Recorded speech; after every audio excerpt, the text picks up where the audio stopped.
6% of the OBGYNs that practice in the United States practice in rural areas, but rural areas represent 23% of women 18 and older.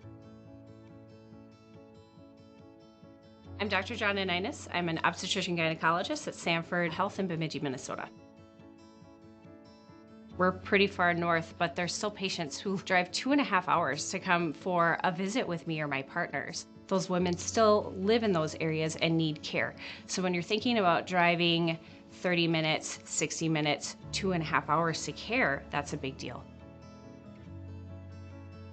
Public Communications has been serving this region of north central Minnesota for nearly 70 years. And it's a large area. Some of that is through recent growth as we continue to expand into other areas that don't have service outside our area.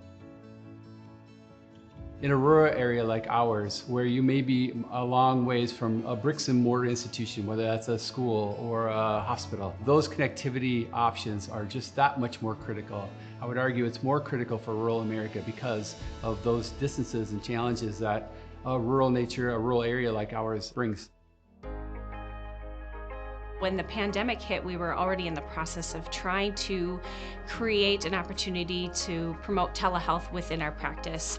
Certainly with a high-risk population like pregnant women who may have other medical complications, a lot of them wanted to socially distance or not travel to the hospital unnecessarily. So that really leapt telemedicine options into the forefront. That's what we're doing. We're providing that robust broadband that will let them connect to their doctor. You know, it lets them avoid maybe a 2-hour drive in the car. At the same time, you also see all this exciting technology that they can enable in their homes because they have the broadband that can handle it. And we're doing that every day, and never more has that seemed more important. It's providing an opportunity for people to access information, for people to be able to reach out to other people, whether it's family or in their community, or in the case of healthcare, medical professionals for care. It's absolutely critical that people remain connected, and I think the pandemic has really pushed that into the forefront and shown that that's how our modern society functions and needs to be supported further. The job is still undone. There are still areas around us that don't have this broadband, and that work's going to continue. And our cooperative is very much in tune with why we're doing it. And I think everybody's excited about that mission. It's not one that you have to remind yourself what it is. It is just who we are. I think having an excellent and strong partner in our community like Paul Bunyan Communications has been really critical to ensure that I can do my job to the best of my ability during this pandemic. And when the opportunity for telehealth presented itself, I grabbed on and ran with it because I knew that this was my opportunity to ensure that I could continue to reach as many patients as possible to provide them with safe and adequate prenatal care despite the distance and despite the shutdowns.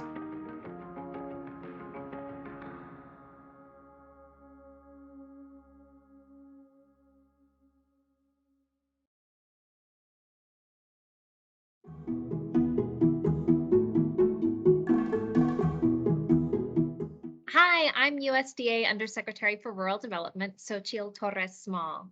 Thank you to the National Organization of State Offices of Rural Health for hosting the event today to celebrate National Rural Health Day and for highlighting the unique healthcare challenges that rural people face.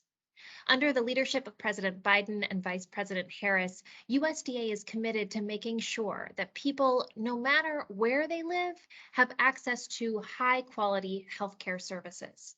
Rural development invests in rural America because we know that a strong community is rooted in its people. Just last month, I was visiting Halton, Kansas, where we'd recently partnered with a community to build a new clinic and hospital that opened on January 2020. The new facility allowed the hospital to expand its services, and it was instrumental in providing testing and care throughout the pandemic. I was talking with a local resident who told me the hospital is essential to her community, but also specifically to her life and the health of her family. It provided physical therapy for her grandma following shoulder surgery, so they didn't have to drive long distances for that physical care. It also provided speech therapy for her 6-year-old son to give him the best start at life. And it provided emergency care when her husband broke his back. as well as crucial preventative care, allowing her access to a 3D mammogram. The way that healthcare touches our lives every single day reinforces why we should have healthcare close to home. And ensuring that rural people have access to quality and timely healthcare services is vital. In the face of an emergency, every second can matter. And when getting treatment for long-term illnesses or basic routine screenings and primary care, accessibility and consistency is crucial. Rural healthcare is essential to rural America. It's not just the way to keep rural people healthy, it's also an economic driver and support system for our rural communities. Every American deserves access to high quality and reliable healthcare services, and people in rural communities deserve that access just as much as anyone else. So thank you to the National Organization of State Offices of Rural Health and other partners participating in the discussion today for highlighting the diverse healthcare challenges that our rural communities face, and for the incredible ways rural people are banding together to help solve them. I look forward to future discussions on how we can partner together to bring solutions that provide healthcare to rural people and support rural people all across our country. Happy National Rural Health Day.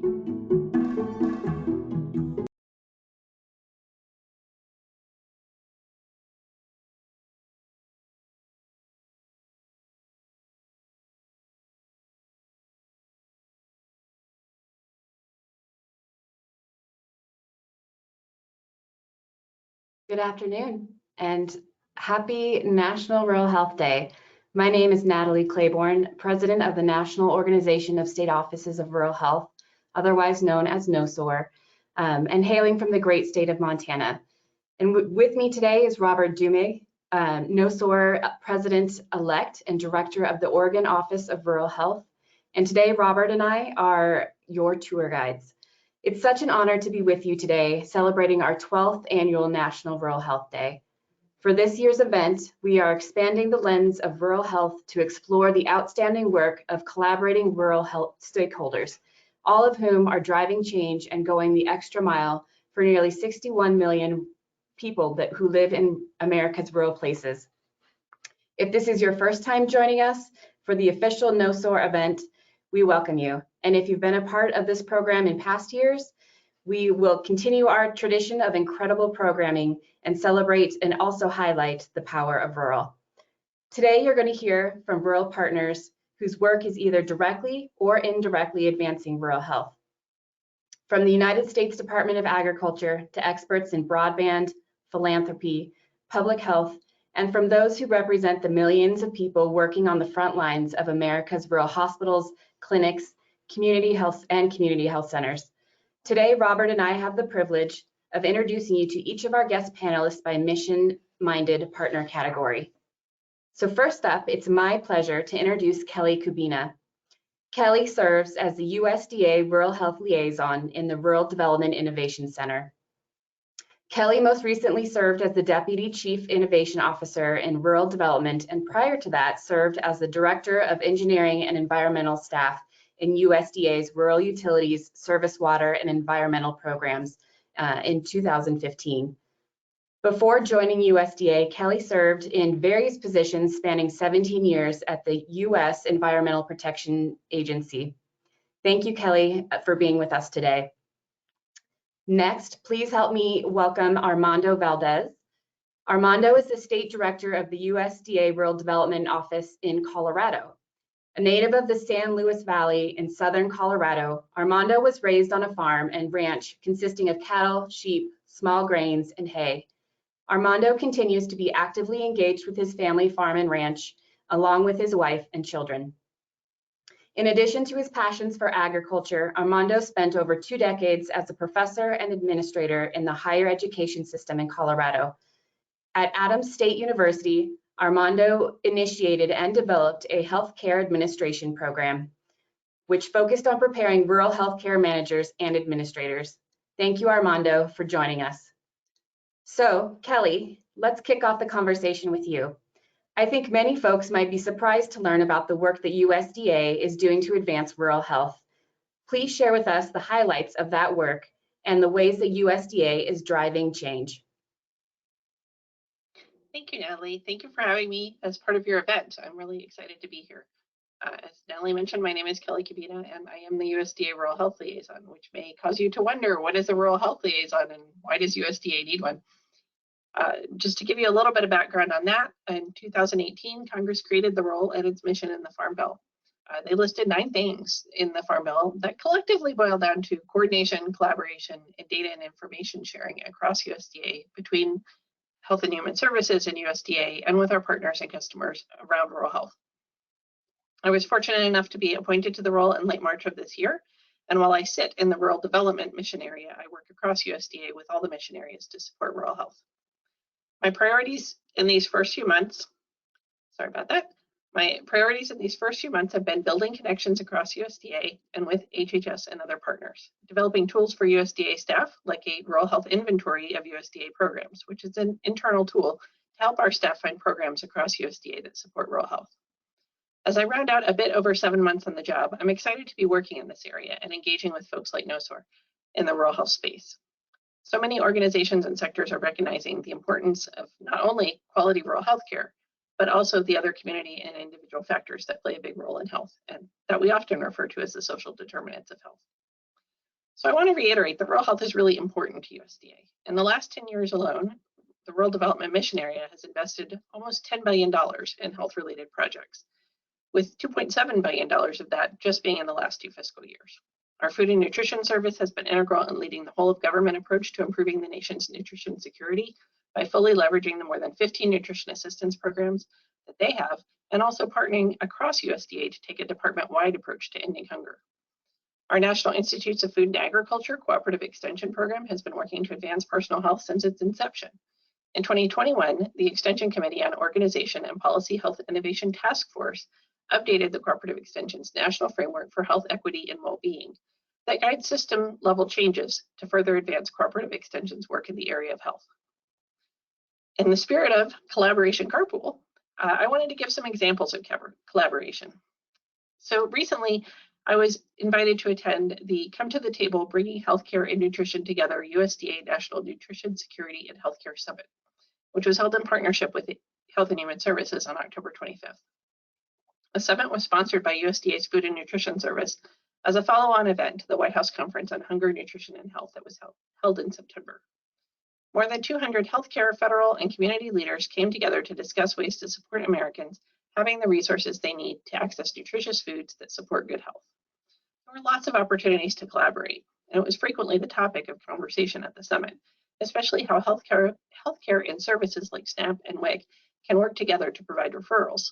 Some great examples included projects like the Cleveland Clinic that's operating a SNAP-authorized farmers market on-site to serve staff, patients, and their families, and the local community. Looking to the future, I wanted to share a couple of opportunities for future collaboration in the rural health space. One, and I think Armando will talk about this a little bit as well, we have the Emergency Rural Healthcare Grant Program that was under the American Rescue Plan. Rural Development is still awarding grants under this program, so I wanted to make sure to let you guys know that. The program provides grant funding to broaden access to COVID-19 testing and vaccines, rural healthcare services, and food assistance through food banks and food distribution facilities.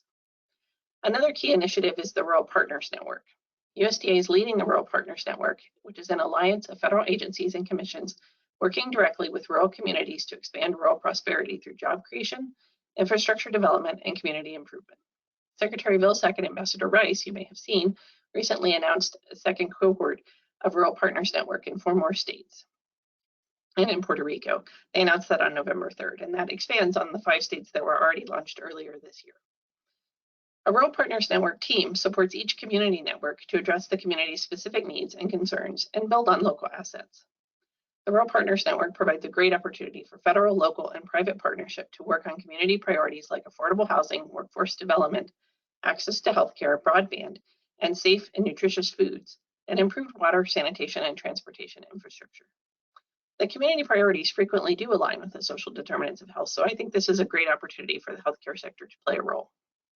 Lastly, I wanted to highlight a recent announcement by Rural Development around the Strategic Economic and Community Development Initiative, which supports projects that help rural communities prepare for the future.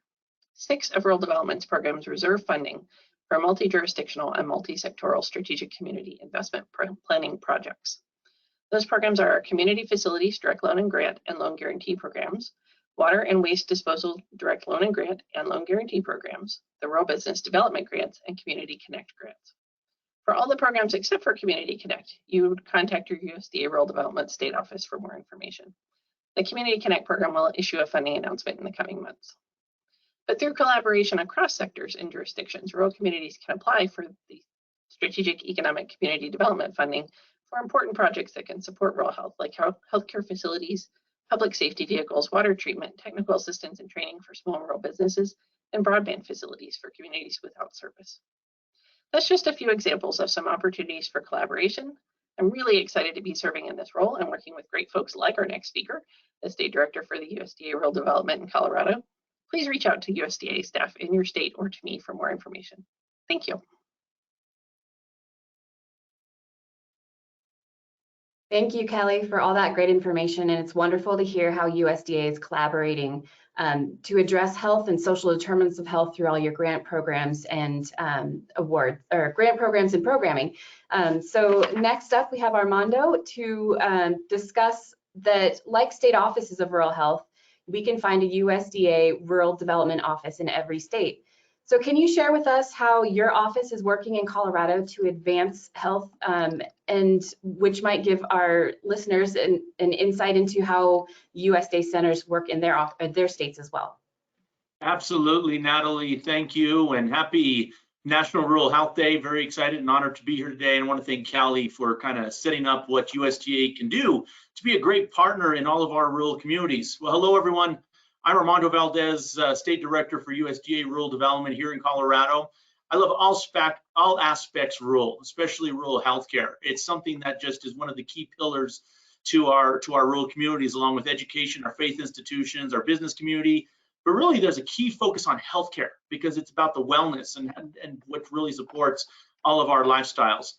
I've worked in healthcare and worked with many healthcare providers for many years. As is indicated in my bio, I also worked on an educational program to really deliver quality rural healthcare to several places across Colorado and across the country, but especially focusing on rural areas. And I think I've been so passionate about working in those rural areas, being from a small rural community in Southern Colorado.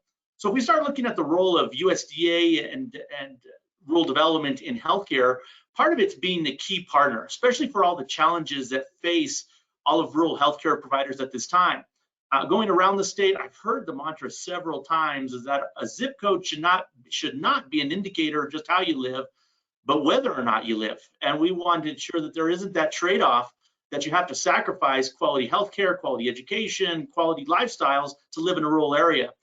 But there are some of those great challenges in our frontier areas because, as some of the preliminary videos that kind of let us off in highlights today show about the large geographic landscapes that we have to deal with, the sparse populations, and really when we talk about that frontier designation, the people per square mile is just spread out in so many places. So whether I'm working with a rural hospital, a clinic, emergency health services or emergency management services, ambulance districts, long-term care centers, we're having to face all those different challenges, and we want to build robust, thriving communities. And to do so, we have to have quality healthcare. So what can we do here at USDA Rural Development to help support rural health? Well, first of all, as Undersecretary Social Torres Small mentioned, it's about promoting high-quality access for individuals in rural healthcare. It's ensuring that we have aging in place, especially for our elderly, that they're not having to travel long distances for treatment, for care, but they can receive that right in their local area. And how do we support quality healthcare providers and healthcare services and products by our healthcare providers to be available in those rural areas? We know that healthcare providers do face those challenges of limited resources, and trying to do it by themselves is going to be a difficult task. And that's where we can come in as USDA Rural Development. We can be that navigation partner.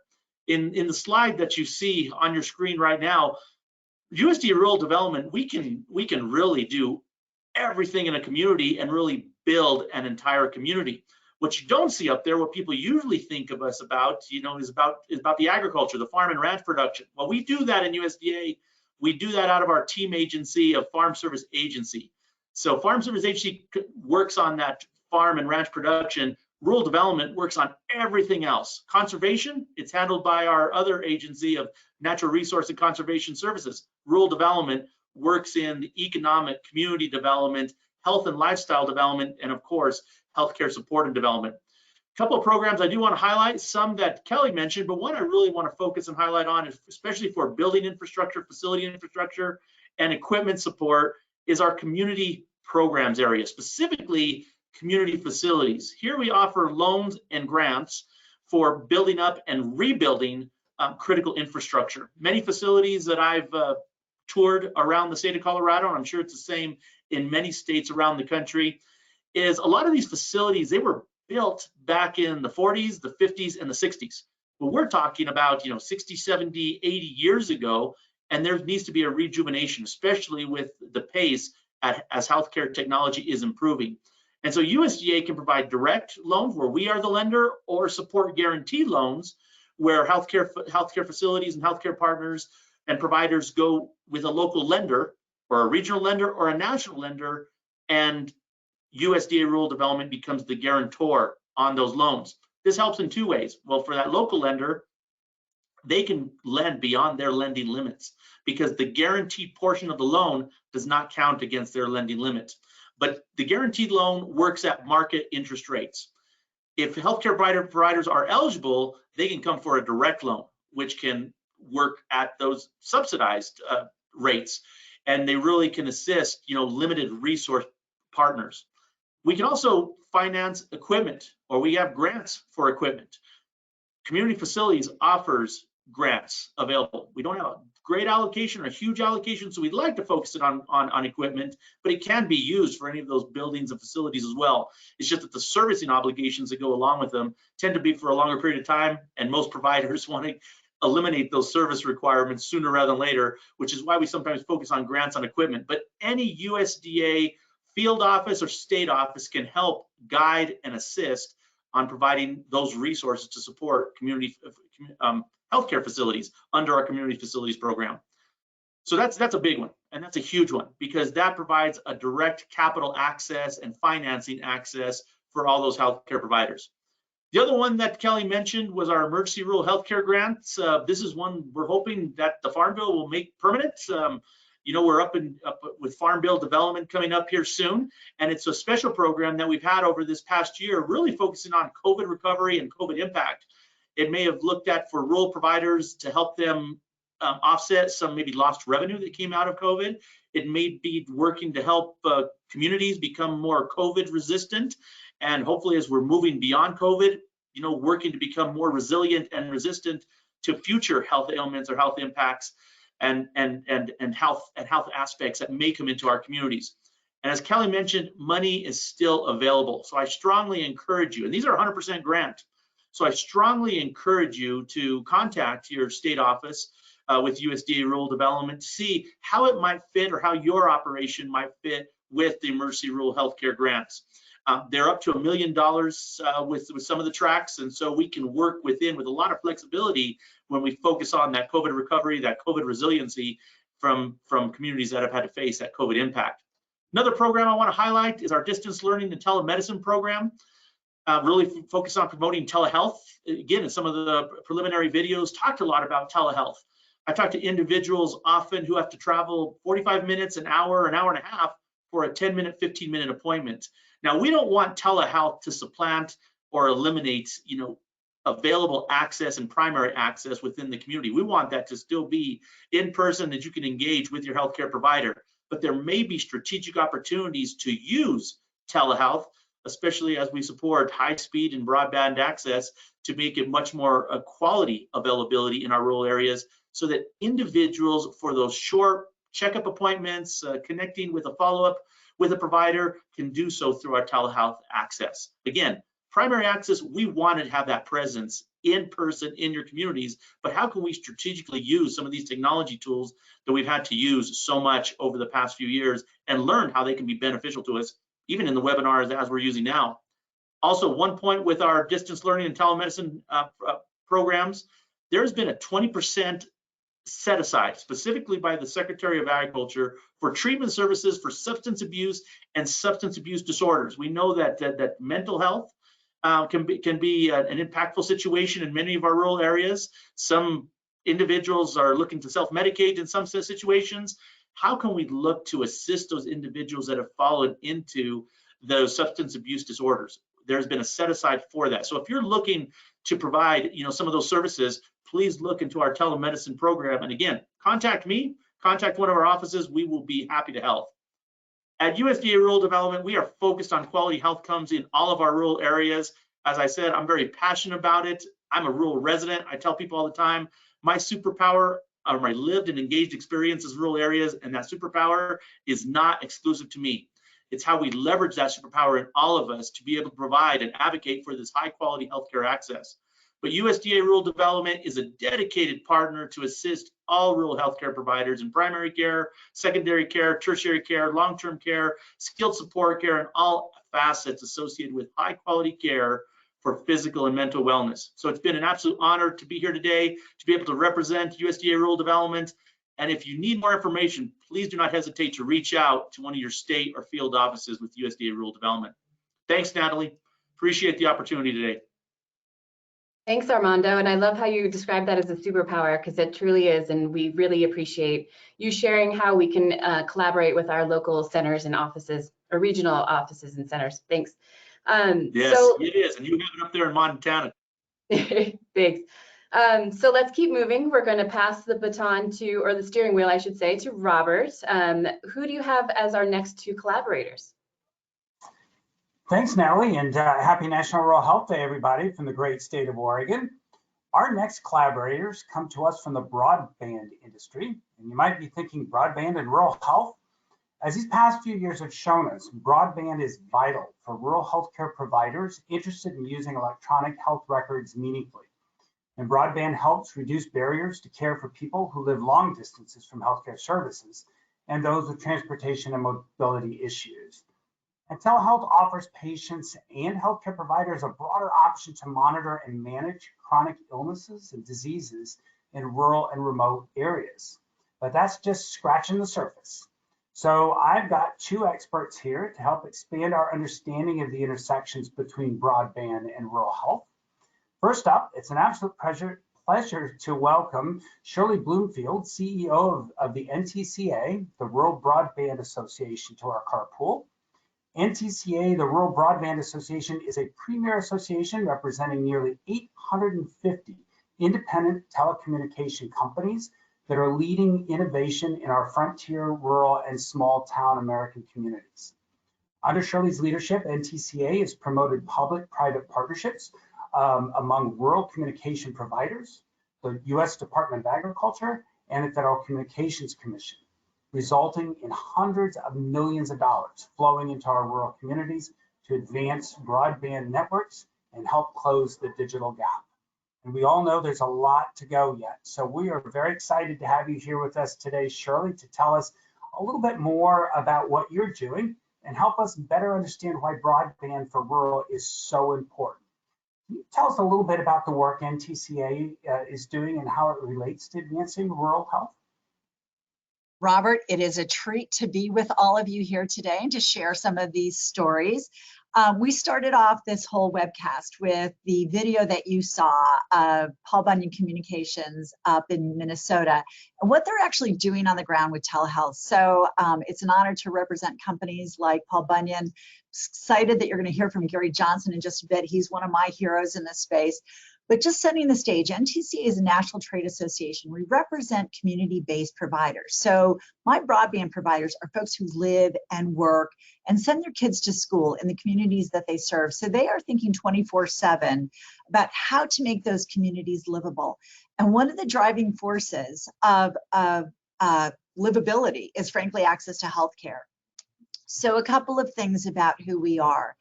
We think all the time about how we can help support building smart rural communities. What does it take to entice people either to stay in the community that they love so much, or frankly, after the pandemic, to think about moving into some of these rural communities? There's a real opportunity, we think, for a rural renaissance. So the broadband providers that I represent are very future focused. They have 75% of their customer base has access to fiber to the home technology, which means the ability to offer synchronous speeds, the ability to relay medical records, the ability to do some of the telehealth initiatives that we have touched on and that we're going to touch on even more.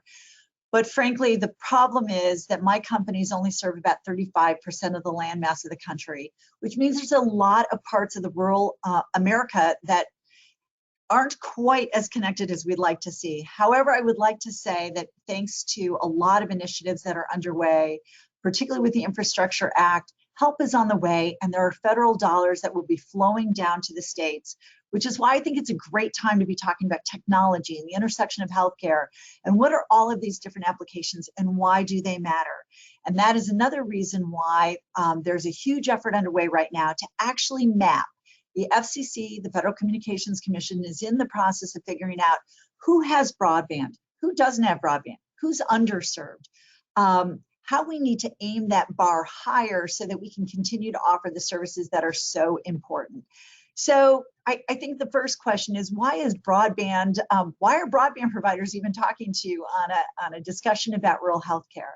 And that is because I think broadband can be a really critical tool as we think about ways to augment, supplement, support existing healthcare. Approximately 60% of the 7,200 federally designated healthcare provider shortage areas are in rural America.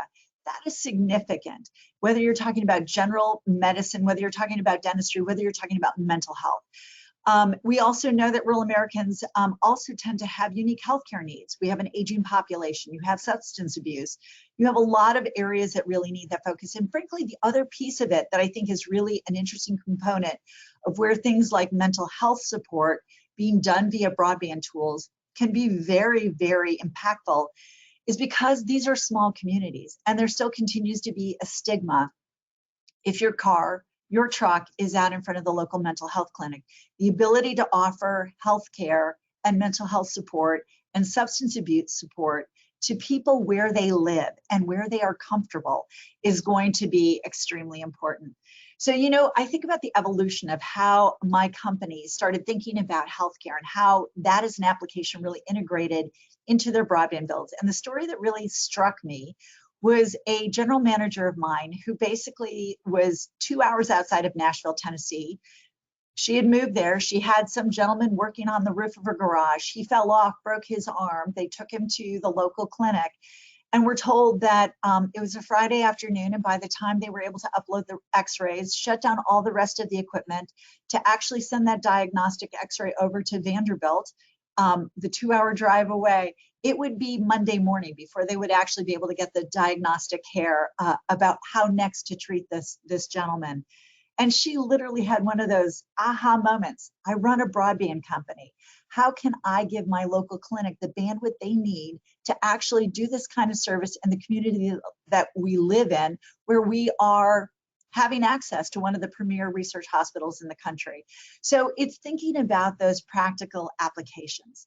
The other thing about NTCA as a trade association is we also operate a group health trust, which means that we pool all of the employees together of our community-based providers, all 150 of them, into a healthcare trust that we are able to operate nationwide. So we cover 40,000 lives here in the United States. So we also have the ability, not only as those who are encouraging the use of technology, but also those who are actually providing healthcare, to see what is happening in this space. So I think just a couple of things that I would share from personal perspective. We have a partnership with the Teledoc program. Before the pandemic, it was kind of difficult to entice rural Americans to get on, do some general, I've got a sinus infection, I don't want to have to drive to the clinic, I have a dermatology issue. But then the pandemic hit, and if there is any silver lining, and believe me, there aren't many, it is the ability for people to understand how technology can actually be a tool. And what we saw during that time is we saw a 40% increase in the use of our participants using Teledoc services. The ability when their doctor's offices were closed or when they did not feel safe getting that service to go in and get the care that they needed. That was significant. We were very anxious to see what would happen as the world started opening back up. And what we have seen through 2022 so far is still an increased 48% increase in the use of this program. And I attribute some of that to the fact that we've also included mental health care, and that behavioral health care has been the fastest growing sector in terms of the telemedicine program. The other experience that I would just share, because I think so much of the takeaway of discussions like this is like, what can I do? You know, what is a real tangible thing that we can do in our communities? One of the things our Foundation for Rural Service started about 5 or 6 years ago was giving out grants in these communities, partnering with our providers to create what we call a virtual living room. That virtual living room is designated and connected to state VA systems. Rural America has a huge number of veterans that reside there, and the ability to find ways to give them access to excellent healthcare without them having to drive that 3 or 4 hours is a critical component of their care. So we now have 6 or 7 of these virtual living rooms set up everywhere from Iowa to Vermont, connected again to the local VA system, powered through the gig broadband fiber connections that our broadband providers are providing. And the grant is used to create a safe space in a local library, a community hall, a local Rotary Club. We have them set up everywhere. And these aren't complicated, but they are the ability to create that safe space, that access to care, that instantaneous service that I think so many rural Americans are looking for. So before I turn it to Gary, who's going to just share so much of what a real provider is actually doing and why it matters, I will say, start the conversation. Think about who you can reach out to. If you're remotely interested in healthcare, virtual healthcare, broadband access, telehealth, think about who you can reach out to in your community to get that conversation started. And if you can't think of somebody, please reach out to me. I'm more than happy to partner folks up together. So Robert, thank you very much for the opportunity to share today. Thank you, Shirley. There were 2 points that you mentioned that kind of struck me. The first, when you mentioned the renaissance of rural communities, I think broadband is interesting because through investing in broadband, we have this opportunity to invest in healthcare, educational opportunities, and small business opportunities, all in one big package. And the other is the importance of having that healthcare available to your members and employees to be able to receive healthcare while they expand broadband to those of us that are also seeking access to care. So it's that big circle that I think is so key and important. So it's a win-win. Absolutely, absolutely. And as Shirley shared with us, thanks again, Shirley. And as you shared with us, the work of the NCCA happens because it's driven by 850 independent telecommunications companies, and one of them is here with us today. Please help me welcome Mr. Gary Johnson. Gary is the CEO and General Manager of Paul Bunyan Communications. Originally hired as a computer programmer, Gary has held various technical and leadership positions throughout his 34 years with the cooperative, focusing on the internet, digital video, and broadband technologies.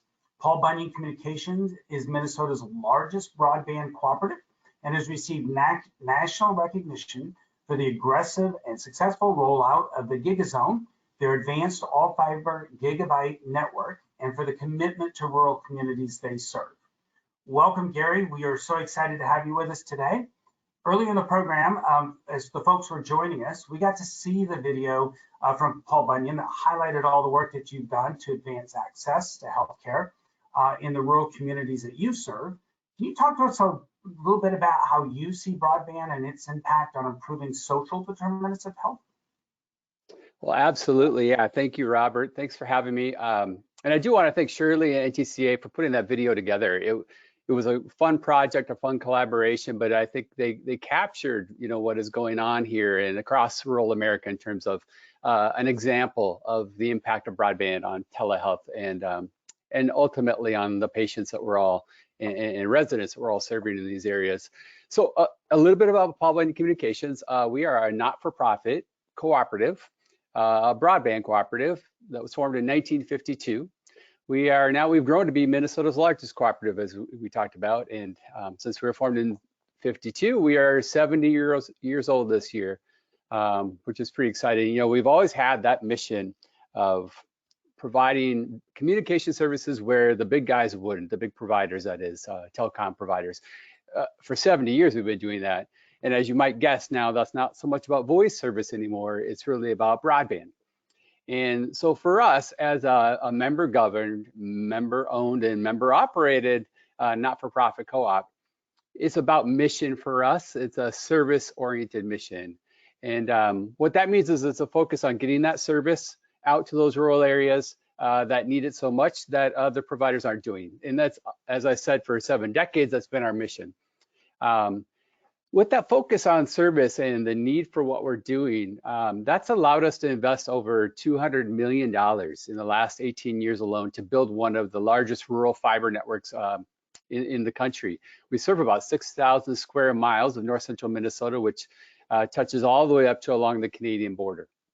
So it's a very large, very rural area, like is the case for so many areas of our country. And but with that goal of service orientation, it's allowed us to really, I think, impact not just our co-op members, but our future members and more broadly the region we serve. The result of that investment has meant that, as you said, we now have nearly that $200 million means that we have gigabit service across that area. And if you're a healthcare provider, or if you're an educator, or if you're a startup business, that means you can count on having that kind of access across our rural area, not just in the city, not just in the small towns, but everywhere around that. And that is the critical difference of having a rural community-based provider with that rural focus, making these kinds of investments. Just a couple of notes of impact. We've had a very successful program. We've launched a program to entice remote workers, and that's gone over very well. It's called 218 Relocate, and that's been an example how we can leverage our investment and our members' investment, frankly, in rural fiber networks to impact and benefit the communities we serve in the region. So telehealth is another example of that. We'll get to that in a second. Finally, PC Magazine, which is pretty exciting for us as a small rural provider. PC Magazine has twice now named Bemidji, our headquarters community, as one of the best communities of any size or any location in North America in which to do remote work. And of course, remote work means also telehealth. So now, speaking of telehealth, we know that, or we think that investment we're making in this network across rural northern Minnesota, it's critical for economic development. It's critical for job opportunities. It's critical for remote education. But we also know and hope and really are convinced it's also critical, as we've talked about today, for telehealth and for impacting our members' lives. Why? Because obviously there's examples that were in the video and have been discussed this morning or this afternoon already about just eliminating those drives across northern Minnesota or across rural areas. The video captured that really well, just right on cue out my window. If you can see, it's snowing pretty good here, and this snow and winter we have, it's here to stay for 5+ months or so. So this is a real issue, and it's not a once in a while issue. It's a day after day issue here. The safety of driving on roads and commuting those distances and what have you. So we're excited about that. But I think as much as I'm excited about providing that opportunity for those rural telehealth visits and a doctor-to-patient relationship over a video broadcast, that's huge. But in addition to that, boy, you take one lap around the annual Consumer Electronics Show in Las Vegas, and you'll see just thousands of new cool tech devices that are trying to empower residents, whether they're urban or rural, trying to empower them to do just wonderful things with telehealth and technologies that relate to telehealth. But you know what? Almost all of those devices and cool technologies, and with all that potential, almost all of them need connectivity, and that's where we come in. And so this connectivity is a critical piece to the success of telehealth, whether it is that remote doctor visit over video or enabling cool things like ongoing health monitoring and wellness and all the other services that can go beyond just a video visit to a provider. Now, we think as a partner in this exercise, in this this. We can provide potential help for healthcare institutions, and when they're talking about things like tell us about access. How do we get access out there to our rural patients that are looking for this telehealth opportunity? What are the barriers to those? I think we can help with those. One is educating both the provider and the potential patient on how does this all work? You know, it's technology, it's a cool device, or it's a video visit, it's cameras, it's laptops, it's iPads. I think there's a real potential there for us to partner. And we're certainly trying to do this here locally with healthcare providers to improve not only just availability with our broadband network, but also just the adoption and the acceptance of this technology and the ease of use of it. And there's just so much we could do in that regard when it comes to potential for partnering on hands-on training for these devices, any kind of patient and provider education. I think there's a real potential for collaboration between the broadband provider, especially when it's a community provider with a local focus like we have and like 850 of us to have in Shirley's organization. There are people and companies like us that want to impact their local communities in that way. And so I'm fortunate I sit on the local board for Sanford Health. And I've been intrigued by their exciting new $350 million virtual care center that they just broke ground on in Sioux Falls, South Dakota. And it's clear that they see the opportunity to leverage telehealth to impact their rural mission with their rural clinics by having, ironically, a center of virtual care that's being built in Sioux Falls in their case, Sioux Falls, South Dakota. But what I'm most intrigued about from a rural broadband provider is what does the other side of that connection look like? How are we going to help the rural residents connect to that and enable the vision they must have to make that investment in a bricks and mortar virtual care center? The other side of that has to be considered, and that's where I think we can partner with that in so many ways. So I would encourage everybody to consider leveraging the companies like ours that are out there that share your mission for rural service and impacting the communities they serve. There's lots of us out here. And I think through a partnership between a broadband provider that's community minded and locally focused and mission driven, and the healthcare providers that are doing a huge job, a wonderful job of trying to support that same mission for rural America, that partnership is has a great potential, and I would encourage you all to consider leveraging that with your local community broadband providers. Thank you, Gary. I appreciate it, and I have to say, looking out that window now behind you, that's a lot of snow. Please don't send it our way. We're not quite ready for it yet. It'll be all gone in 6 months. So 6 long months. 6 long months. Yeah, that's right. Thank you, Robert. Gary, thank you very much for sharing the work that you're doing in your community, and Shirley, for all that you and your members are doing across rural America, what you're doing for the power of rural. We greatly appreciate it. Thanks. Great to be here. Picking up next. Thanks, Robert. Our next collaborators are philanthropy. So, Robert, as you know, in our roles with state offices of rural health, we both understand how vitally important philanthropy is to rural health. And so it's a huge honor to have two incredible individuals whose work not only helps close the funding gap, but also opens the doors to opportunities for rural communities, including strengthening community capacity, implementing model interventions, policies and practices, sustaining programs, services and support, building and maintaining a workforce, providing community education, and achieving policy, systems, and environmental change, just to name a few. So please join me in welcoming our first philanthropy panelist, Ann Kubis. Ann joined the Ford Family Foundation in rural Southern Oregon in 2013 as its second president and CEO. With deep knowledge of the ways in which rural is its own inequity, Ann was drawn to the foundation as one of the only rural-focused funders in the U.S. Ann has shaped the foundation's culture and philosophy of meeting communities where they are, both by responsive grant making and by miles traveled to the most remote areas of the regions that they serve. She came to the foundation after 19 years at the Aspen Institute, based in New York, which is an international nonprofit leadership development and policy studies organization. She founded and served as director of the Aspen Roundtable on Community Change, which was a national resource center that advised policymakers, funders, and practitioners on strategies for improving outcomes for low-income children, families, and communities. I think it's definitely worth mentioning that Ann also is a member of the Oregon Governor Katie Brown's Early Learning Council. So Ann, it's a pleasure to meet you. Thank you so much for being here.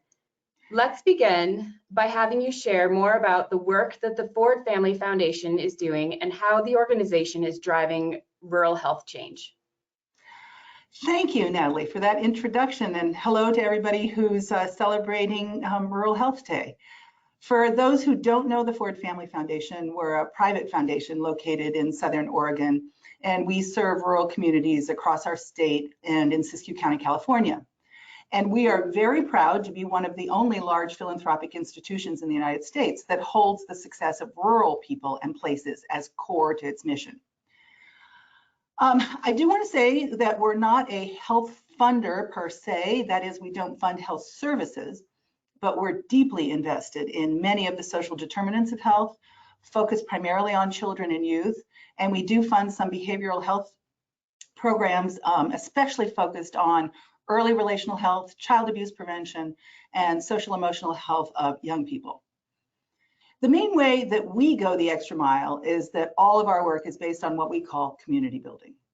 And by that, we mean that we want to meet rural communities where they are, both literally by being out in the field all the time, and also figuratively by listening to communities about their priorities, convening community members to develop a vision for the future that they want to see, create action plans, build capacity to implement those plans and see change, and develop a community building culture. So you'll hear me talk about our 4 C's: connections, capacity, community-led change, and a community building culture. And you'll hear that we think of ourselves as so much more than grant makers. And I want to illustrate with a story about Yoncalla, which is a town just down the road from our headquarters of about 1,000 residents. And I want to share how it connects to our rural community building approach. So the story begins in a backyard with homegrown tomatoes being shared over the fence between 2 neighbors. One was our foundation's program officer, and the other was the then principal of the elementary school in Yoncalla, Oregon. And the conversation centered on education as a key determinant of a child's healthy launch in life, and how to support early learners from birth to age 8 to ensure school readiness and student success. At that time in Yoncalla, 80% of the kindergartners were scoring below entry-level benchmarks for kindergarten, and those test scores weighed really heavily on the principal's mind, and he was eager to change those outcomes and engage the community in doing so. So the first step was to start by listening to the parents. What did they want in order to better connect with the school and support their children? Well, we had our ideas based in sound social science research, but it turned out that when we asked the parents, they just wanted to connect with each other and build a relationship with the school. So it all began with a Dr. Seuss night at the school, and that was in 2012. From there, it grew into a parent drop-in room for family support, then a preschool classroom, then an early Head Start class, and 10 years later, the elementary school, the school district, and the community of Yoncalla have been completely transformed. Yoncalla Elementary School partnered with our foundation and one of our state's leading child development nonprofits, and now leads a very well-regarded early learning program called Yoncalla Early Works. And today, Yoncalla's preschool is over-enrolled with a waiting list. Over 90% of kids have had high-quality preschool prior to their kinder start. Yoncalla kindergartners are scoring at or above state-level benchmarks. Their scores on social emotional scales such as self-regulation have gone up. Kindergarten enrollments have doubled. Yoncalla Early Works and its supports have been scaled up from 3rd to 6th grade, are now embedded district-wide, and Yoncalla has become a statewide model to other rural school districts looking to integrate universal pre-K programming into their K-12 systems. The principal of Yoncalla Elementary School recently shared with us, "I just wanted to improve test scores. I cared about our kids, but it's actually possible that Yoncalla Early Works saved the whole community." They're a healthier community in every way as a result of the community coming together around their kiddos. So how did Yoncalla get there? Well, take a look. In this slide, I know it's got a lot of words on it, but you'll see those 4 C's as the center to everything that we do. And everything that you heard about Yoncalla is reflected there. So first, connections were made, very often over food. Parents, teachers, local leaders, advocates for child well-being in Yoncalla came to the table to set the vision. From there, capacity was grown with funding, local leadership, and a plan to support early learning and fun, safe programming for kids and also their families. And then Yoncalla implemented the Early Works program and these acts of working together, building momentum, seeing success along the way, with data, by the way, that parents and community members collected themselves, all translated into a community building culture in Yoncalla. And if you go to the core of that circle, are the principles that align with this idea of going the extra mile. Meet people where they are, start with what they know and build on what they have, be profoundly inclusive, and keep the community at the center. I could tell you similar stories that all follow this same approach to promoting well-being for kids and families in rural areas around behavioral health, home visiting, child sexual abuse prevention. We have a program that trained 40,000 people across rural Oregon around child sexual abuse prevention and changed the culture of silence around this very difficult topic. So to close, I hope this story and this community building approach resonates with you and your work, and that you'll engage with us, the Ford Family Foundation, as a rural advocate and ally. In our experience in rural communities, if you meet communities where they are, literally by going the extra mile, you can make profound and lasting change. So thank you for letting me share our approach of so much more than grant making. Thanks, Anne, and thank you for sharing those 4 C's. It's a great model for engaging rural communities and really taking them at heart and meeting them where they're at to address a need or a change, to make a change. So wonderful presentation. Thank you so much. So our next philanthropy organization or panelist that we'd like to introduce you to is Mr. Walter Panzier. Walter is a grandson of Leona Helmsley. Raised in California, he adopted South Dakota as his home. Having worked as a first responder in both states, Walter personally witnessed the significant disparities in quality healthcare available close to home, disparities that demanded attention. Serving as a paramedic, a firefighter, and police officer, it also made him acutely aware of the range of situations encountered by these professionals, from cardiac to stroke events to individuals facing mental health crisis and everything in between. Upon the death of his grandmother, Walter was, to his great surprise, named a trustee of the Helmsley Charitable Trust. He realized the opportunity for investing in better healthcare for Americans in rural communities, as well as supporting communities across rural Africa to build resilience. Walter is committed to shortening the distance between a medical emergency and life-saving treatment, and I can't wait for him to share more about how his philanthropy work truly goes the extra mile. Welcome, Walter. We know that first responders hold a very special place with you. So could you please share more about your work and its impact in the rural communities that the Helmsley Charitable Trust serves? Absolutely. First of all, I just want to say happy National Rural Healthcare Day and good morning and good afternoon to everybody here. A little bit about Helmsley. I am a true believer that your zip code should not determine your healthcare outcomes. Unfortunately, in rural America, it does. And we have to, and that's not acceptable. That's something that we all have to work together to change, because in rural America, sometimes it does determine whether you live or you die.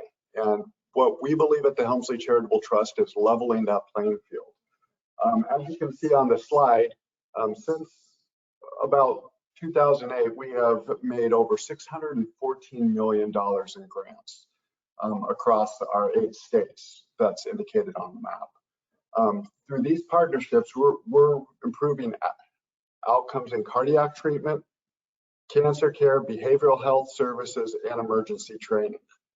A little bit more about what we've done in some of our program areas. We've partnered with American Heart Association in 7 of our 8 states and improved cardiac and stroke stroke healthcare outcomes for rural America.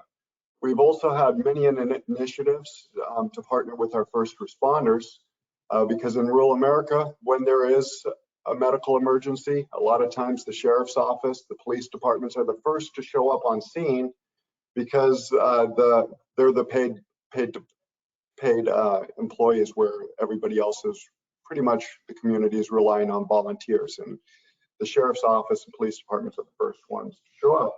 So we partnered with the sheriff's departments, local law enforcements, and all of our states, and placed AEDs, the newest and greatest AEDs, in every law enforcement vehicle across our 8 states, over 75,000 AEDs across these 8 states to help rural America, help the rural Americans living in the community, and help save lives.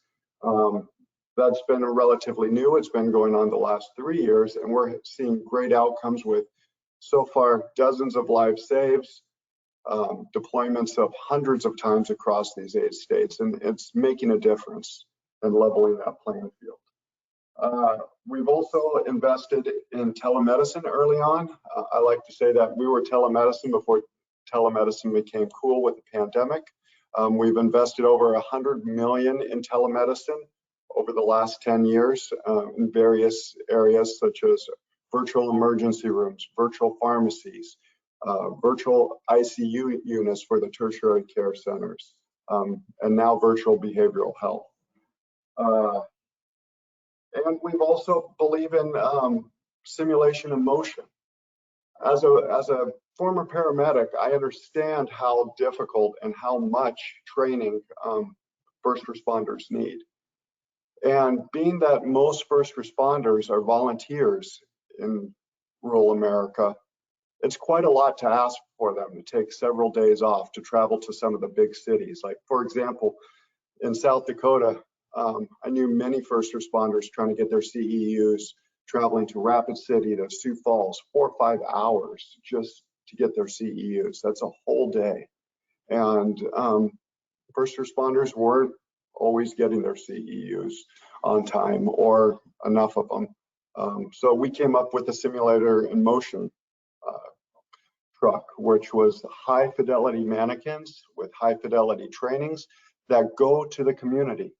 They drive all around our states. They go to the communities. They train the first responders and also train the hospital. So nurses are getting their CEUs. Doctors can get CEUs, technicians too. And they're being trained on the newest and latest high fidelity mannequins. And these mannequins aren't like what we usually think of when we say CPR mannequins or anything like that. These mannequins blink, they breathe, they scream, they cry. They're really scary. And it's almost really like working on a real patient. So that's just some of the areas where the Helmsley Charitable Trust has been active. We can go on many, many more areas. But for my case study, I want to focus on the VCC. That's the Virtual Crisis Care. It's a revolutionary new way to deliver mental health care in rural America. Let me tell you a little bit about the need. As a former law enforcement officer in rural South Dakota, we dealt with mental health care crises quite a bit in our community. And traditionally, what would happen is these people could end up in jail. This is the only medical condition where people have a higher likelihood of being incarcerated, being placed in a jail. I can't even fathom that. When you think about that, you don't go to jail for a heart attack. You shouldn't go to jail for the equivalent of a mental attack or a mental breakdown. And so we're changing how things are done. Back in 2 years ago, in 2020, we partnered with South Dakota, the state of South Dakota, to implement the Virtual Crisis Care, or the VCC for short. And what that is, it gives iPads to law enforcement officers. So when law enforcement officers get called to a scene, they can de-escalate the scene with the person in crisis and give that person this iPad at their home or wherever it may be. And with this iPad, they can, it dials up a whole virtual care crisis team. Some of it could be psychologists, some of it could be caseworkers, mental health care workers, and they all have deep understanding of what community resources there are in that community and the capabilities of that community. And so with this VCC and the virtual care team that's remote in Sioux Falls, South Dakota, they can assess the patient, determine if the patient is a risk to themselves or others and needs to be transported across to a tertiary area for mental health care treatment, aka inpatient mental health care treatment, or if they can be referred back to the community with follow-up care. Back when I was a law enforcement officer and before this, in many places across rural America, that decision had to be made by the police officer. And that police officer wasn't and isn't always best equipped to handle it. So now with these iPads and these tools, it's taken the decision making out of the hands of the law enforcement officer and put it into the hands of the mental health care team, and that's where it needs to be. So they make the assessment and the determination is made whether the patient needs to go or stay and what kind of services they can be plugged into the community. And over the short period of 2 years, this has been absolutely incredible in South Dakota. They have seen 80% of the patients that have used this have been determined to stay in their community and not be transported. So that's a huge cost savings for the county, because we're talking, sometimes these transports can go hours across the borders to the appropriate center. For example, in Nevada, patients in Elko, Nevada are transported 5 hours by ground to Las Vegas. When you think about that, that's 5 hours of time of a deputy, sometimes the only deputy in the county, making the transport, so they're not available for 911 calls. We're also hearing times where they've elected to fly these patients for treatment on a medical flight. So we're talking tens of thousands of dollars in unnecessary transportation. And this eliminates it. Like I said, this eliminates 80% of unnecessary transports. Only 20% of the patients need to be transported. And the bigger thing that we've learned too was, out of the all the patients seen, 50%, there's been a 50% recall. So they're dealing with the patient just once and getting them plugged into the proper community options that they have in the community, or transporting it.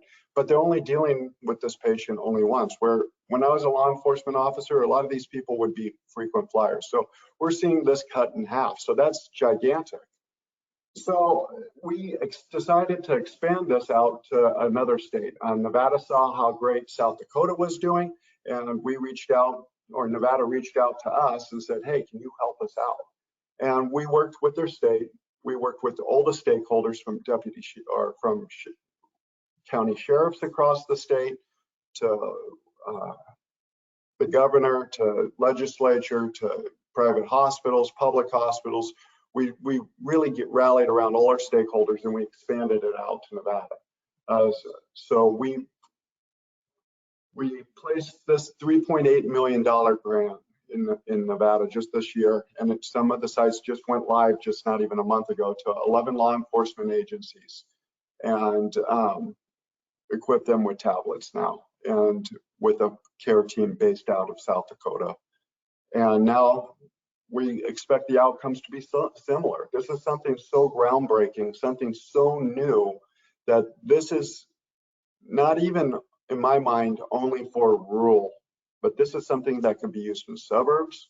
This is something that could be used even in our urban areas, where these centers are very overpopulated and really could use some help, not burdening the mental health care facilities in their centers, population centers. So this is something very exciting, and really something really new. So in closing, with The virtual care crisis care center and other programs I touched on briefly are just a few of the ways that we have helped to level set the playing field and help make it that your zip code does not determine your outcomes. Thank you. Thanks, Walter. And being one of the 8 states that the Helmsley Charitable Trust touches, we can say that the impact and the results have been amazing, and we really appreciate your support, supporting our rural communities and our rural providers. So thank you both, Anne and Walter. So we've heard from the USDA, we've heard from broadband and philanthropy. Robert, who are we picking up next? Thanks, Natalie. Next, we're going to take a turn into the public health lane. And I think we can all agree is very important to rural health, and is to rural health what Waze navigation is to cross-country road trips. So in fact, rural communities across the US, lives are touched by public health from the classroom to clinic settings. Rural public health professionals support a safe and healthy rural environment. Whether it's improving access to care, providing personal health education, or driving health equity, we know public health has a role to play, and that's been shown even more after the last few years. So to shift gears for this conversation, it's my pleasure to introduce our next panelist. Dr. Brian Castrucci is the president and chief executive of the de Beaumont Foundation. He's built the foundation into a leading voice in health philanthropy and public health practice. An award-winning epidemiologist with 10 years of experience working in the health departments in Philadelphia, Texas, and Georgia, Brian brings a unique perspective to the philanthropic sector that allows him to shape and implement visionary and practical initiatives and partnerships, and bring together research and practice to improve public health. Under his leadership, the foundation is advancing policy, building partnerships, and strengthening the public health system to create communities where people can achieve their best possible health. Dr. Castrucci, welcome to this National Rural Health Day conversation. We're excited to have you with us. We actually get to have you do a bit of double duty here today because you work kind of across 2 of our stakeholder categories, public health and philanthropy. So we're eager to hear more about it and the insights you can share about what's driving change in rural public health. Thanks, Robert. It's great to be here today on National Rural Health Day. If you're not familiar with the de Beaumont Foundation, you can find out more about us at debeaumont.org, but we're really dedicated to public health and improving the workforce, the policies, and the partnerships that we need for a strong and healthy America. And that's in urban and in rural areas. But I want to reflect on something I've heard a lot about today. And today is Rural Health Day. It's Rural Health Day. It's not necessarily Rural Health Care Day. And I want to draw that distinction because we've heard people talk about medical emergencies and getting people to life-saving care. And we've heard that your zip code shouldn't dictate your health outcomes. And I agree on all of that. What I want to focus on a little bit more is not just the health care aspects, not when we are sick, but when we are well, and how we maintain wellness. And I think we've fallen into a trap where most of our conversations about health become conversations about pills and procedures, when they need to be conversations about policies and partnerships. And that's really what de Beaumont focuses on, is identifying evidence-based policies, working with communities to help pass those policies. We know that there's a lot that is important about healthcare. I had a heart attack not but 6 months ago. I feel great now. I have the best healthcare. I had the best medicine. I had the best doctors.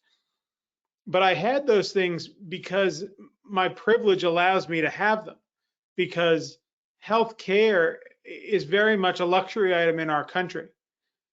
And my community is well constructed to assure that I have the best health. And that's really our challenge going forward, is not just to focus on the health care outcomes, the clinic infrastructure, while that is all important, it needs to be surrounded by improvements in our community, by having access to paid sick leave, by having access to early pre-K. These should not be things that are reserved just for our cities. When we talk about health equity in the US, of course it is important and should take priority to focus on communities of color and marginalized communities, but we also have to apply that structural lens to our rural communities. And we need to understand that a health equity conversation has to be inclusive of the structural barriers that we have in our rural communities. Now, we know that rural communities have bore a disproportionate burden of COVID deaths, partly because we have shut down much of the healthcare that is available in our rural communities, but it's also because we needed to focus our messaging during the COVID vaccine rollout to rural communities. That's one of the things that we did at Beaumont. We didn't necessarily work with communities of color because there were many foundations doing that work. We pivoted. We pivoted to rural communities and to conservative communities to help them understand what the best messaging was to help convince people that the vaccine was safe, that this was the right choice to make for you and your family. We're still fighting that fight today. There's a long way to go. And we need to make sure that rural communities aren't continuing to bear a disproportionate burden of COVID death or any death. And part of that is working with our elected leaders in our rural communities. I mean, let's be super clear. The person that's going to have the most influence over your health is not necessarily your doctor. It's often your elected official. Governors have an outsourced influence on your health. In South Dakota, we just saw the voters of South Dakota decide to expand Medicaid where the state legislature wouldn't. This is how we can push policy agendas in rural communities. And I often hear when I'm in rural communities, I'm talking to folks, and I spent a good 5 or so years working in Texas, where we not only do we have urban and suburban, but we have rural and we have frontier. Frontier was new to me when I went to Texas. I hadn't worked in a frontier community before, but did a lot of work along the Texas-Mexico border. I think it's important that we make sure that we have the data that we need to understand rural communities, and we have the elected officials bought in to the fact that health is foundational to the success of our communities, whether it's wanting kids to graduate from school on time, whether you want kids to read at third grade level in third grade, whether it's worshiping the way you want to worship or going to work and being your best self, you have to be healthy to do so. And while so much of our attention is on healthcare, we have to balance that. So think of it like fish, right? If you ever have a fish bowl and you have fish in it, there's a lot you can do for the fish. You can make sure they have the best food. You can make sure they have an opportunity to exercise. You can even help your fish exercise every day.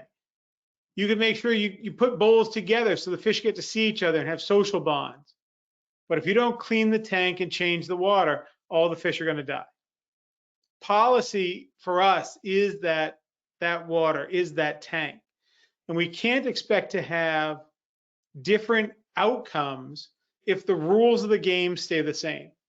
And whether you're in an urban community or a rural community, working with our elected officials to complement the healthcare infrastructure with strong social policy, with policies that can help advance racial healing, with policies that can help simple policies, clean indoor air. If you don't have clean indoor air in your community, how do you advance that? And in doing so, alleviate the burden for healthcare. So I encourage you to go to the Beaumont Foundation website, have real conversations about how we're going to really complement the need for health care with better overall health and wellness. Because without policy, we don't have the prescription that we need for better health in America. Health care solves a problem. Calls for Medicare for all solves a problem. Expanding Medicaid solves a problem. What causes the problem are our communities. What causes the problem are not having the policies that we need to ensure that everyone has their greatest opportunity to live their best lives and be as healthy as they can be. That's really our challenge moving forward in our nation, is how do we make sure that the policy landscape is complementary and helps to reduce the burden on healthcare and on our families so that everyone can achieve and live their best lives. Because no matter where you live in this country, if you're not healthy, you can't enjoy your family, your friends, or your community. And that has to be something that we focus on in every community, in every state, is how do we make sure that the policy and the policy environment is supportive of health? And that goes for rural, that goes for frontier, that goes for urban areas across the US. So I hope you take that message home today. In a lot of conversation about healthcare, just a little minute to really think about public health, your health, and the way that policy shapes your thinking and your health every day. Thank you. Excellent. Thank you for that great insight, and tell you that state offices of rural health continue to work to try to bring together those partnerships between the clinical delivery system, policymakers, and public health. So we appreciate those words of wisdom. So thank you for joining us. It is now my honor to welcome our next collaborator, Mississippi's 2021 Community Star, Arletha Howard. Arletha serves as the project director for the Tougaloo College Delta Health Partners Healthy Start Initiative, a community-based nonprofit home visiting program located in the northwest corner of the Mississippi Delta. In 1999, the program continued to provide comprehensive care coordination, case management services to women, infants, children, and fathers to achieve the overall mission of decreasing infant mortality. Arletha has over 35 years of nursing experience in areas of practice include oncology, burn trauma, pediatric intensive care, cardiovascular intensive care, post-anesthesia care, intensive care unit, and home health utilization review, along with 22 years of maternal child health. Arletha, it is my honor to have you with us today. Thank you for joining us. And the topic of maternal child mortality, where rural is concerned, has been one that has, one of us here understand to be very critically important. Can you tell us how the work you're doing is driving change and how we might learn how to replicate that for other rurals outside the Delta region? Good afternoon, and thank you, Robert. Happy National Rural Health Day to everyone, and thank you for allowing me to share some of our stories. Tougaloo College Delta Health Partners Healthy Start Initiative, as you already said, we're here in the northwest corner, very rural counties here in the Mississippi Delta, and we've been here since 1999.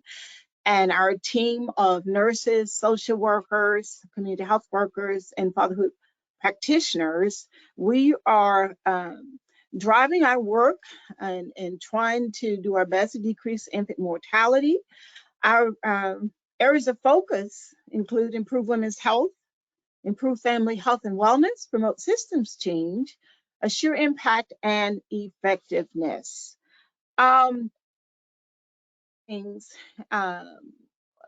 Listening to everyone speak today from different perspectives.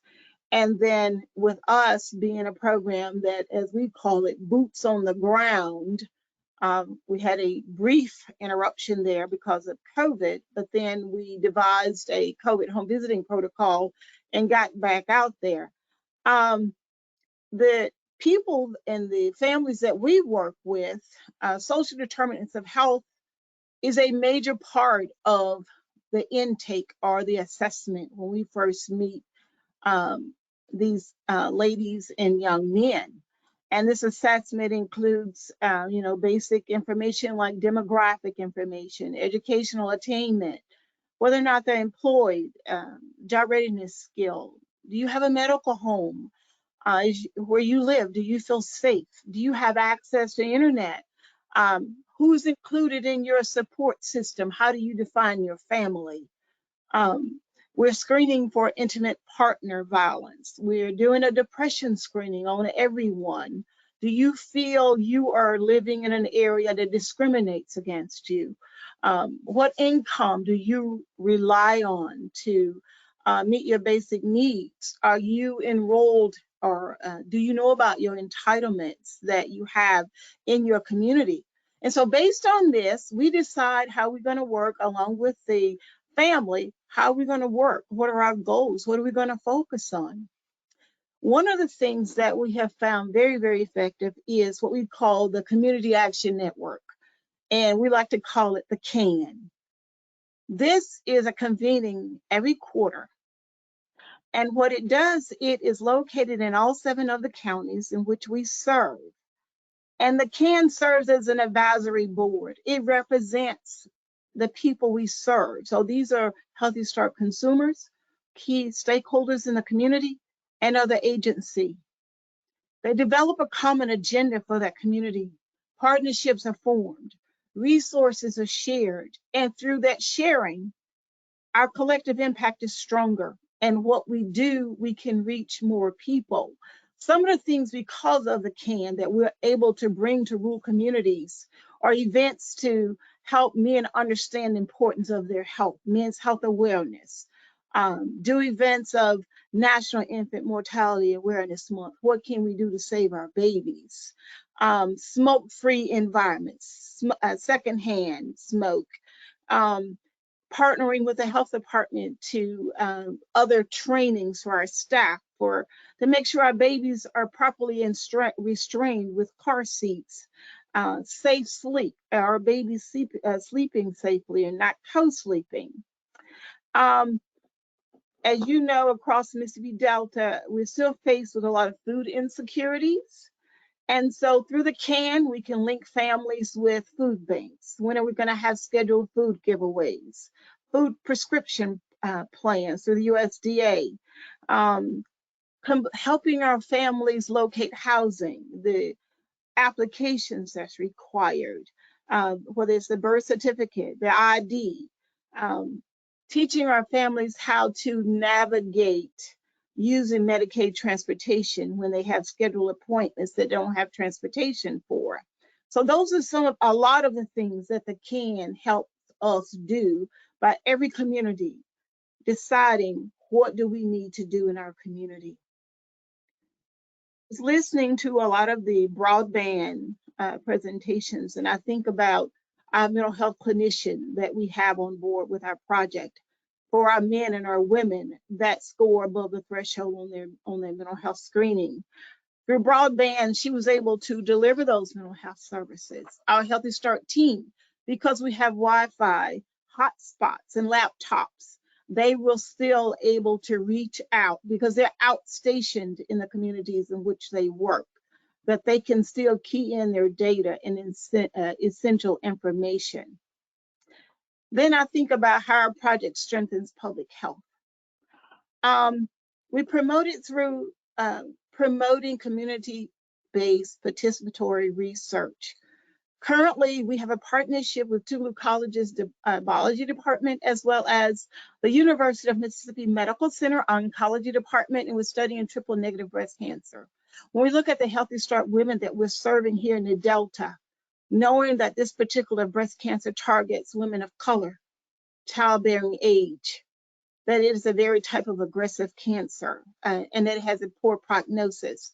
This is information and is more comprehensive as far as the services that we can bring to our women here in the rural Delta.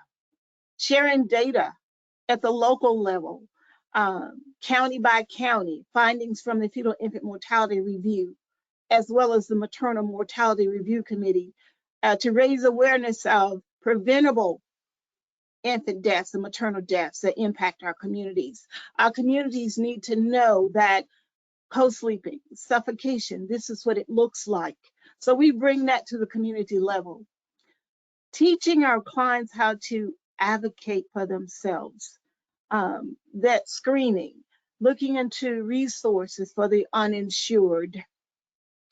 Another area as far as what we do is we tackle some of rural America's toughest workforce challenges by, we partner with Job Corps.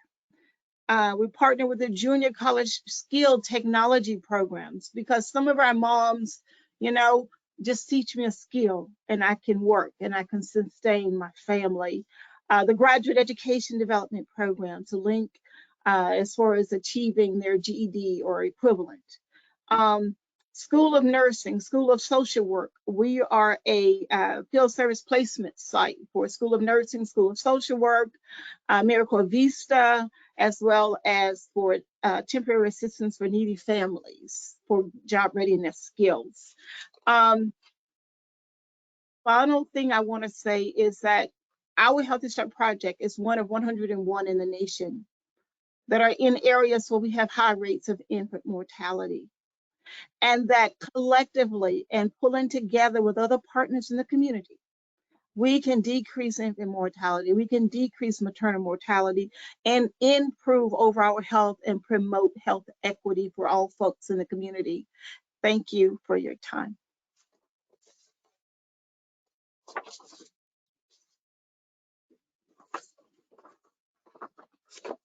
Sorry, I said all those great things about you with my mute on. Thank you very much for all the information and your thoughts that you've shared today, both to you and Brian. We greatly, greatly appreciate all the work that you are doing. So I'm going to turn it back to Natalie for one last time for our last panelist.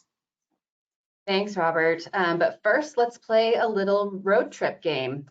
We have a quick poll for our audience, and our question is, how many rural health clinics are in the United States? Less than 1,500, around 3,000, about 5,000, or more than 5,000?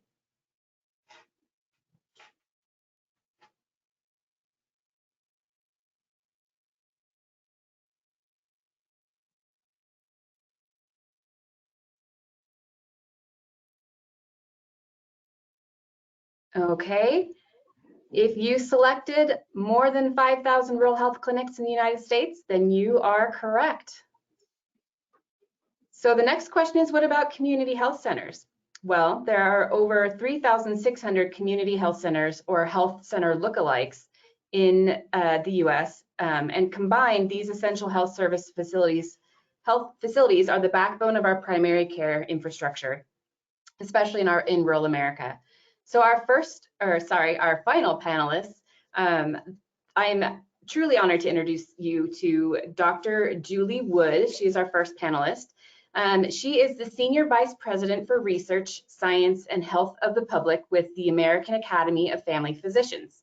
She joined the American Academy of Family Physicians in 2013 as Vice President for Health of the Public and Interprofessional Activities after a lengthy period of member service with the organization, including serving on its board of directors. Among her many roles, Dr. Wood oversees AAFP's relationships with other medical organizations in the US and abroad. Through these relationships, Dr. Wood facilitates the continued development of family medicine and coordinates AAFP's international activities and efforts to involve family physicians with integration of primary care and public health, health equity, population and community health, as well as global health. Welcome to Collaboration Carpool, Dr. Wood. It's great to have you join us. At the close of this event, I have the privilege of introducing to the audience the 2022, if I could say that, Community Stars. And as you'll see, many of them are incredibly selfless primary care providers, all of whom have been working under some of the most strenuous conditions of our time. So Dr. Wood, if you could, please talk with us about the role of family physicians in rural health today and as you see it in the future. Thank you for that introduction. I'm really glad to be here and happy Rural Health Day. Just as a bit of background on myself that wasn't in that bio, I was born and raised in rural Missouri and practiced in my hometown as a solo rural family physician before coming to my current position at the AFP. So this all is very important to me personally and professionally and definitely resonates. So I'm happy to hear from all of our speakers today, and especially to share with you a bit about what AAFP is doing. The American Academy of Family Physicians or the AAFP, is the professional organization of over 133,000 family physicians, residents, and medical students across the United States. And one of the things that's extremely important to us is that we are providing adequate workforce, but we are concerned about the shortage of primary care in the United States. As we know, by 2034, the US will have a shortage of about 48,000 primary care physicians. And that persistent shortage of physicians means that rural communities will continue to be disproportionately impacted by that shortage. So it is very important for us to continue to impact that and train family physicians to go to rural areas. And so I'm going to talk a little bit more about that today. Some of the reasons to answer your question, though, that family medicine is so important is because we have a unique role, I think, to play along with our other professional colleagues in rural communities as the primary care backbone. And like I said, we take that really seriously. Family physicians care for people of all ages across their whole life cycle, including children and pregnant people, and provide both wellness and illness care, behavioral health care, and chronic disease management. And as we've heard through some of these talks, the maternal morbidity and mortality issue is so important. And around 30% of our members practicing in rural communities offer obstetric services and are an important part of providing access to pregnancy care and to decreasing maternal morbidity and mortality rates. On the slide, I've just listed a few of the partnerships and initiatives the Academy is engaged in to build and support family physicians working in rural communities, along with our other colleagues. In the short time I have to talk with you, I want to focus on two particular areas regarding the workforce in rural communities. How do we prepare family physicians to practice in a rural community? How do we recruit them? And how do we collaborate to ensure that patients have access to high quality primary care? Namely, how do we keep family physicians in rural communities? So how do we prepare family physicians to practice in a rural community? So a couple of examples I want to share with you that we're working on right now. We're actively partnering with HOSA, the Health Occupation Students Association, to mentor future family physicians and show them what their future can look like as a family physician early as high school, so they can actually see what that is all about and get excited about it early on. And having rural family physicians involved with that is extremely important, as well as to demonstrate the impact they can in rural areas. A lot of these kids are from rural areas, so I think that also is very important, but get them thinking about it before they even hit college and medical school. And so that's a really important partnership for us at AAFP, and we plan to continue to expand on our relationships such as that to include other organizations that will help increase interest in family medicine early in the student's academic journey. So the more that we can get that exposure to rural mentorship, rural preceptorships, and just really get that word out there about how exciting it is to be a rural family physician. We're proud to partner with other programs that offer family medicine training tracks. So for example, the rural residency training tracks are amazing. One such example I can just think of now is the University of Kansas residency training track. For example, they allow students to train both early on in their residency training in an academic hospital, but then also in their advancing years in residency and the rural FQHC. So those experiences are very important because we know that research shows us that physicians often practice in the kind of communities where they train. So we continue to support those both from a AFP support mechanism, but also from an advocacy support, because the rural residency training tracks are very important to us. So how do we collaborate to ensure that patients have access to high quality primary care? We know recruiting is hard work. It takes a lot of initiatives, people, and groups to increase the overall number of primary care physicians, not to mention those working in rural communities particularly. Once someone chooses family medicine and decides to practice in a rural community, we need to make sure we're providing the support necessary for them to stay in areas and providing care for people in that community. One of the things that's important in that is addressing their own well-being, and particularly hopefully prevention of burnout. We all hear about the high rates of burnout for healthcare professionals, particularly during the pandemic, but really before and after. So I think one of the things that I want to be sure that you've heard from us is that we have a physician well-being program for our physicians that includes rural physicians, and it includes a leadership program, a conference designed to provide family physicians with resources to safeguard their well-being and their colleagues as well. Another thing that we find is very important is to tell the story of rural, to tell the story of primary care, and it's really one of our missions. It's important to make sure that policymakers, the media, public health care really everyone needs to understand the need for robust healthcare workforce in rural communities, and we are all working together, ideally, to help get that done. That's why we partner with other organizations to issue joint statements, and we participate in Twitter chats, often on Rural Health Day, but other days as well. And we have other partners that we like to work with to do that. Telling our stories to the media is also really important. We have a number of family physicians that you heard about, that you may meet a little bit later on in this presentation, that are doing remarkable work in rural and frontier areas. And so bringing those stories to the forefront so that the needs are understood. And I think that we can continue to do that in a really robust way, and would love to partner with the organizations here. Educating our workforce is really important as well. So we co-sponsor summits and participate in task forces to work with other organizations to provide our physicians and their teams with education and resources. And we have an obligation to make sure that the family physicians practicing in rural and underserved areas have access to the latest information and resources, and are represented in the research and discussions that we have about health equity and health policy issues. At the AFP, we do have rural focused training, but we also offer much of our continuing medical education in virtual formats that reduce costly travel expenses and the challenges of being away from practice. We've surveyed our members, particularly our rural group, to see what needs they have, what would help them, what kind of education they need.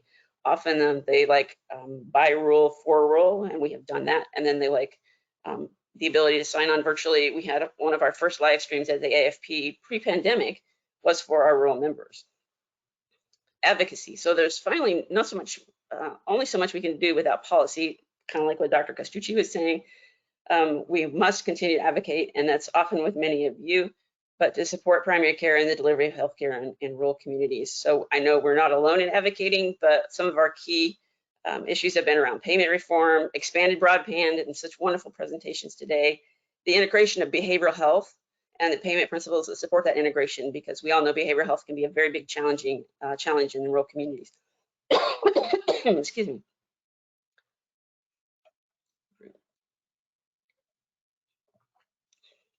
The AFP is also actively advocating for policies that will help address the challenges of recruiting and retraining rural physicians, namely the financial burdens. As we know, people are often in debt when they come out to the rural areas, and all that we can do to support them to be able to stay can be extremely helpful to help them get established and also stay. So where we can advocate to address loan repayment, student debt, administrative burden, to make it financially feasible for primary care physicians to choose and stay and practice in rural and underserved areas.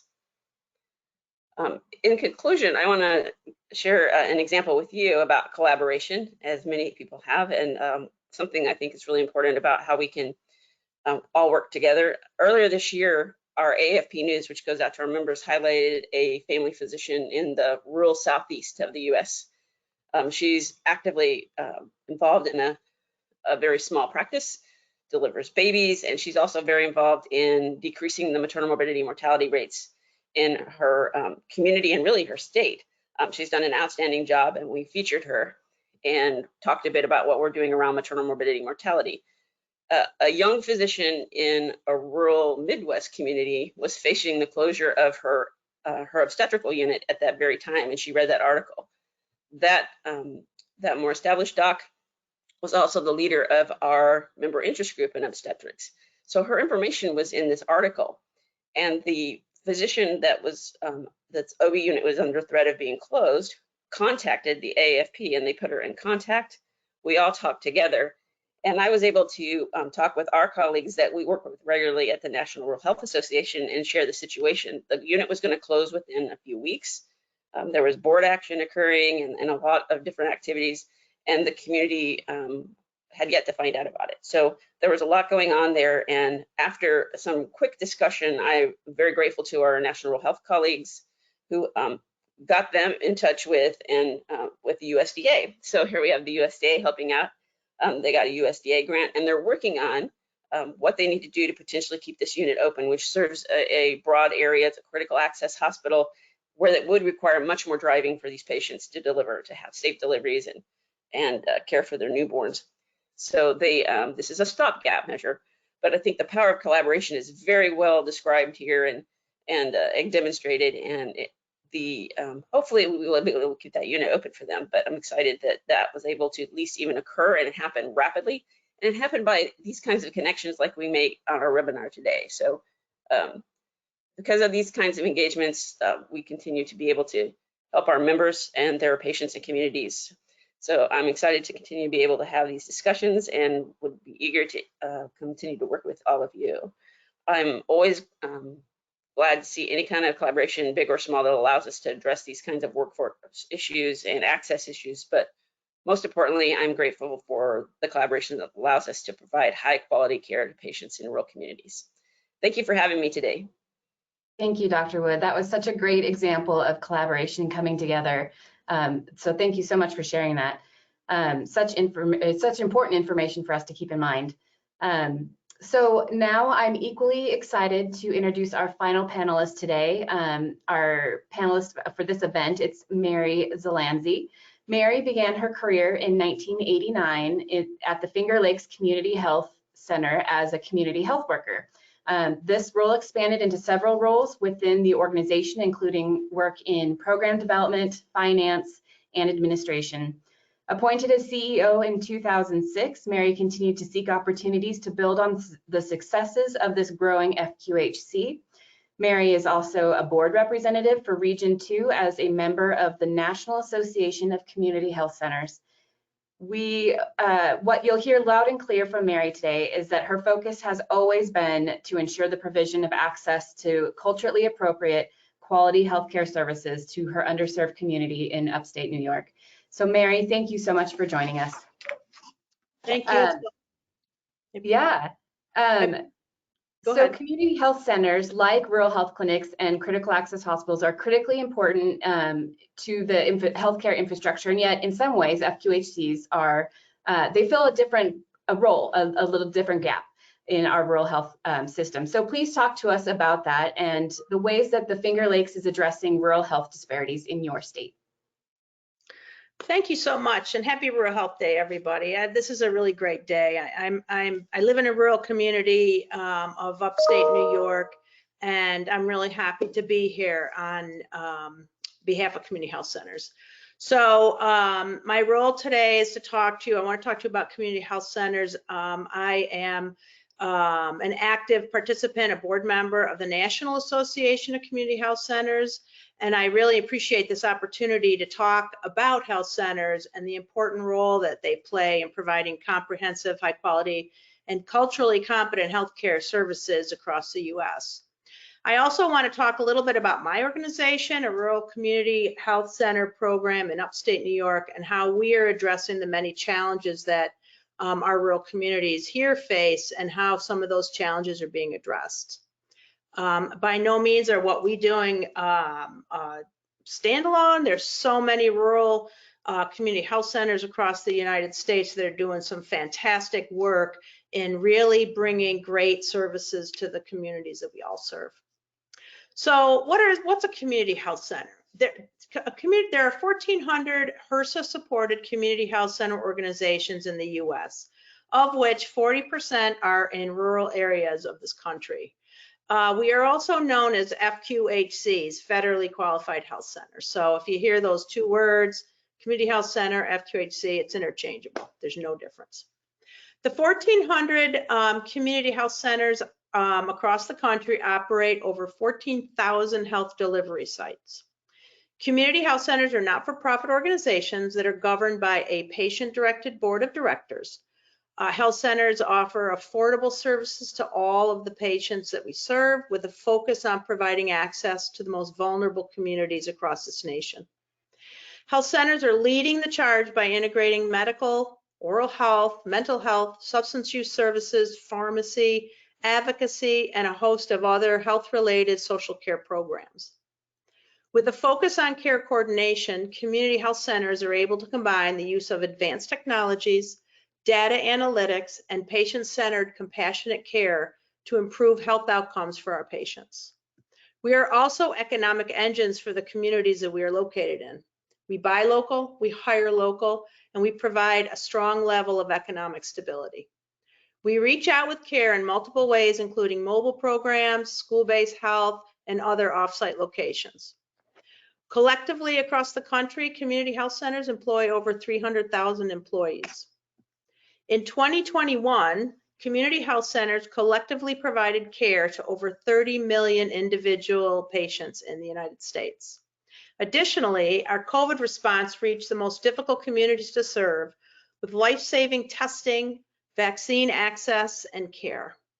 Health centers have been a leading voice in advocating for several programs that are critical to so many, including access to affordable medications in the 340B program, equitable treatment, advocacy, and access for all. So I lead a rural health program center in upstate New York. We're in the western part of the state, in the Finger Lakes region, hence our name. And it's our biggest economy is the agriculture. And much of our work has been focused on our efforts on ensuring for the provision of culturally appropriate healthcare services to the underserved communities here in upstate New York. We've experienced major expansion efforts over the past 15 years to provide access to healthcare services throughout this region, including the development of enhanced programs and services designed to reach out to the many culturally diverse rural communities that we serve. We have a lot of diversity up here, lots of farm workers and lots of other immigrants because of some of the, up along Lake Ontario, there's quite a few cities that bring in a lot of refugees, and they tend to filter out to some of the agricultural areas because there's always work. So it has really impacted how our community looks here, although we are very rural. As a rural health center program, we always understood that technology was going to be a game changer for our ability to provide access to care for our patients due to so many barriers that rural communities face. We also wanted to find ways to integrate the work of our partners that we work with here in the region.